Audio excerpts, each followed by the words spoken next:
pankreatit bu ham 100% tabiiy nutrient hisoblanadi. Bu qanday kasallikka va qanday muammolarda yechim bo'ladi.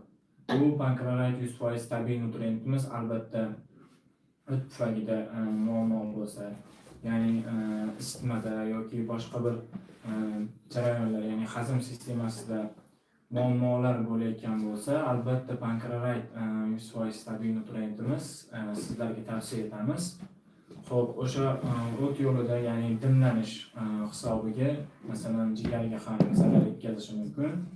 Xo'p, o't yo'lingizda dimlanishlar ertalab yoki kechqurun, ya'ni sizda og'izdan suyuqlik, ya'ni safro deyiladi. Ushbu suyuqliklar kelsa, achchiqdan his qilsangiz, ya'ni o'ng tomoningizda og'riq his qilsangiz, albatta o'tingizni avval tekshirtirasiz, ya'ni uziydan o'tkazasiz. Diagnostika qo'ygandan keyingina dimlanish sizda shikoyatda aniqlansa, diagnoza qo'yilsa, 100% tabiiy pankreatit nutrientimizni sizga tavsiya etamiz.